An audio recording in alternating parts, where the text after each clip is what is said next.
Good morning, students. Welcome to BSc 1 Zoology class.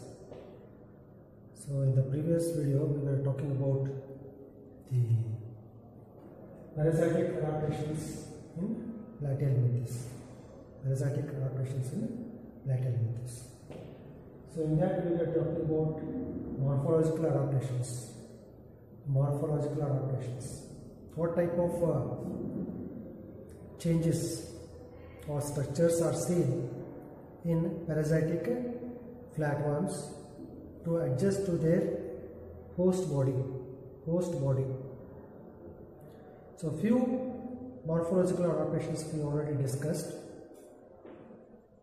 In continuation of that morphological adaptations, today let us discuss some more morphological adaptations in flatworms in order to suit to their host body. Okay. In cystodes, the mouth and alimentary canal have disappeared. Mouth and alimentary canal have disappeared in cystodes. Cystodes example tapeworm. Tapeworm has no mouth, intestine, or anus, whatever it may be. Altogether, alimentary canal is absent. Then how does it feed? It takes food through its body surface from the host body, and digested food is taken into the body. Therefore, there is no need to digest the food. So, in cystodes, the mouth and alimentary canal have disappeared since they absorb digested food from the gut of the host.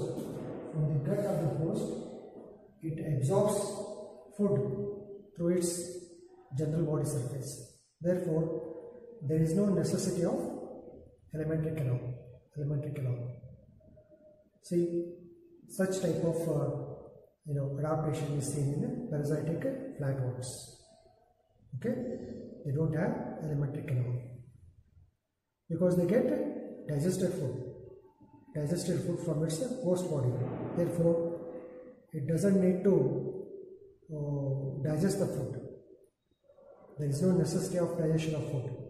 Therefore, it has no alimentary canal. Okay. The nervous system is of a lower character than in the free-living forms. Free-living forms. In Platyhelminthes, there are three classes we already discussed.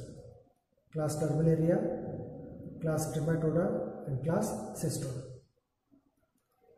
Class Turbellaria has free living as well as parasitic forms. So, free living forms have more developed nervous system than parasitic forms. In parasitic forms, nervous system is not so well developed. It is of lower development. Okay, and there is a complete absence of sense organs. Sense organs are completely lacking.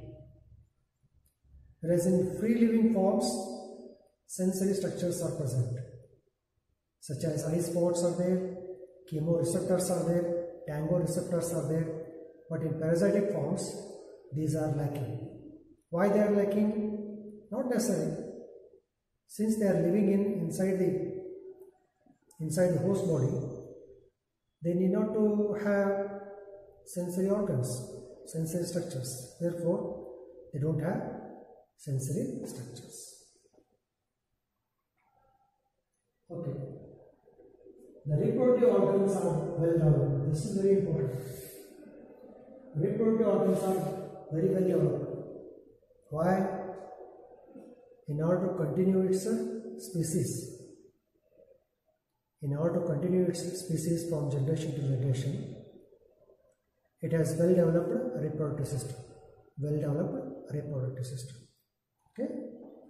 So the reproductive organs are well developed and the production of eggs is prolific. Production of egg is prolific in a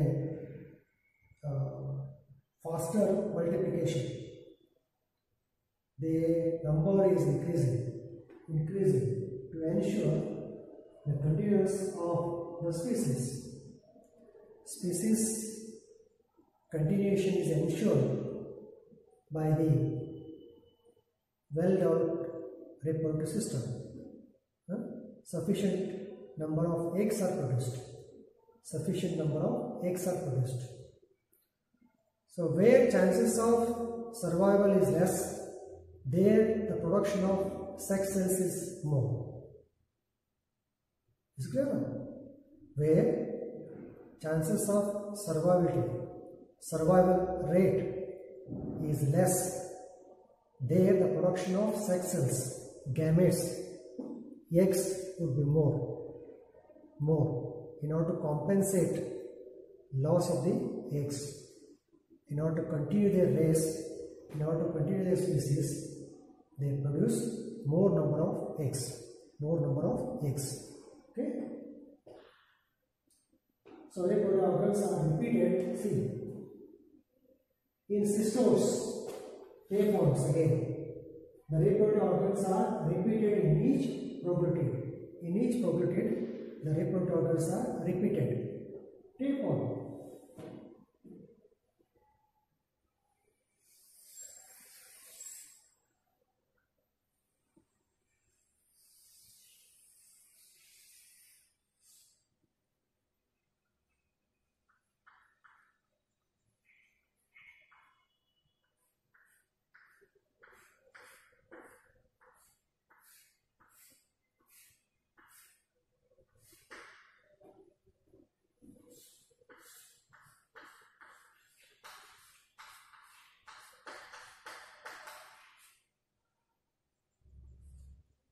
So these are proglottids.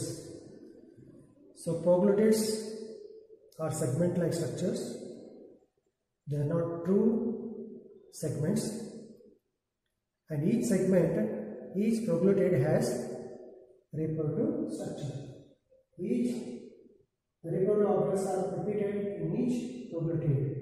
Every matured proglottid has matured reproductive organs. So, and in some cases, each proglottid has two sets of reproductive organs. In certain cystoses, each proglottid has two sets of sex organs. Sex organs means the efficiency of reproduction is more significant in parasitic flatworms than other physiological functions that we have present in their body. Sensory organs are not there, means nervous system is not well developed, isn't it? Then the epidermis is not well developed. It is covered by, the body surface is covered by cuticle. Digestive system is not there because it is present inside the host body where the digestive food is present. They get ready-made food from the host body, not necessary to digest further. So these are the adaptations seen in parasitic flatworms. Okay. So parasites find means of passing out fertilized eggs from the host into suitable places. The eggs have thick shells.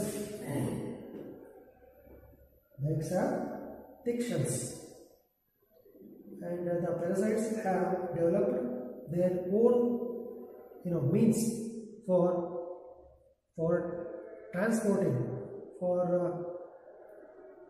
carrying these eggs from place to place through their host. And eggs are covered by thick shells. They have taken care of their eggs by developing thick eggshell, so that eggs are not spoiled. They are not delicate. They are thick-walled, so that the embryo present inside the egg is not affected. Okay, so They have thick shells which are protective and prevent desiccation. Desiccation is prevented. The loss of water from the egg is prevented by the presence of thick protective layer. Next, most parasites have one or more intermediate hosts which act as transmitting agents to new final host. So I told you already, some parasites have two hosts to complete their life cycle. Some may have more than two. For example, tapeworm. Tapeworm completes its life cycle in two hosts. Primary host is man. Secondary host is pig. Like that, the liver fluke also has two hosts, sheep and land snails. So thus, transmitting their young ones, they making use of different hosts. Most parasites have one or more intermediate hosts. Intermediate host will be there.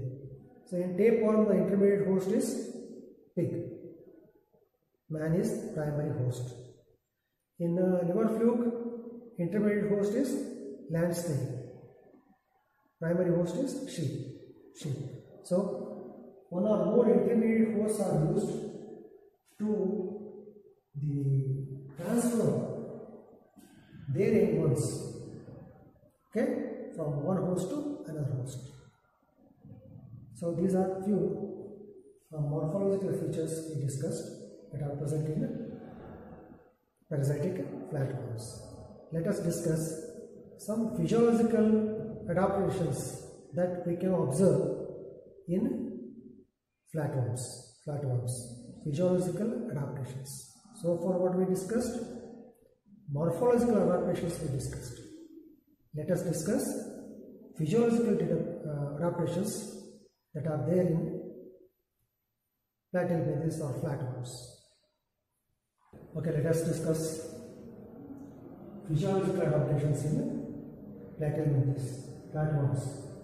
The osmotic pressure of the body fluids of a parasite becomes the same as that of the host to prevent a disturbing exchange of water.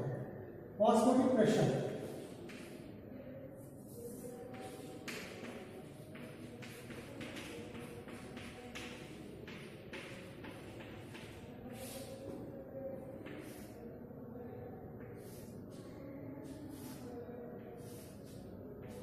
So this is parasite, this is host.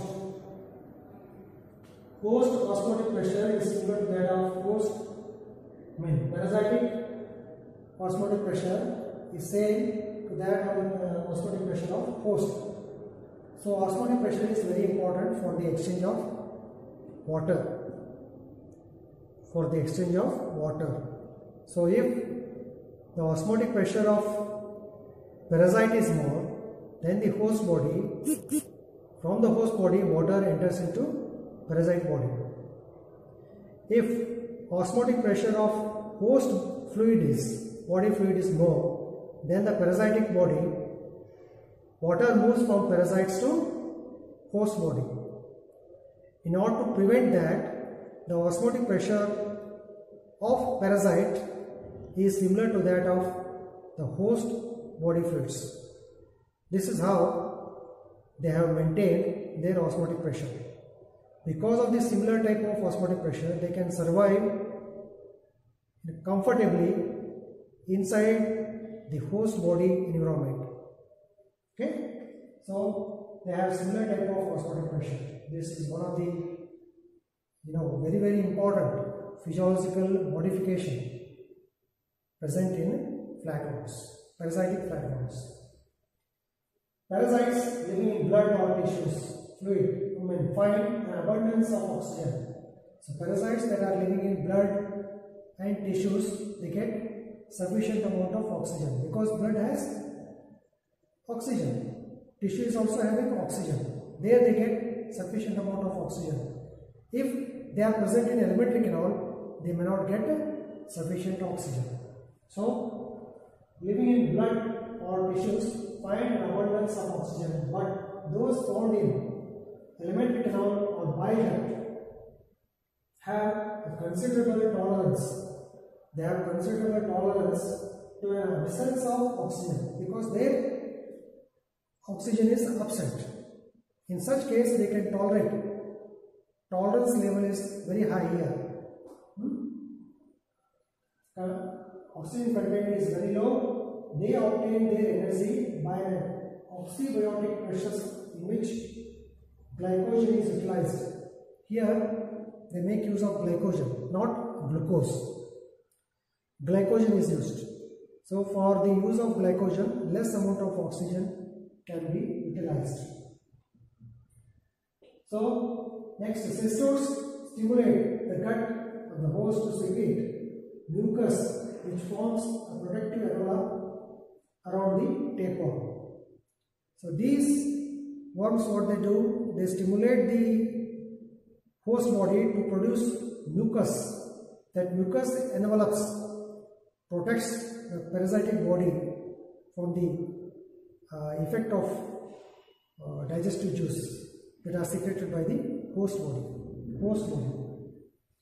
So, gut parasites secrete anti-enzymes to neutralize the digestive juice of the host. So, digestive juice of the host very harmful as far as parasites are concerned. Therefore, parasites, what they do, they secrete anti-enzymes to neutralize the effect of host enzymes. Thus, they prevent themselves from the defense mechanism of host body. So, these are the few physiological adaptations that are seen in flatworms. So, with this, we have completed the parasitic adaptations seen in flatworms, both morphological adaptations as well as physiological adaptations. So, with this, we have completed phylum Platyhelminthes. So, in the next video, we shall discuss the next phylum Aschelminthes. So, Platyhelminthes is completed. Next one is Aschelminthes. Thank you.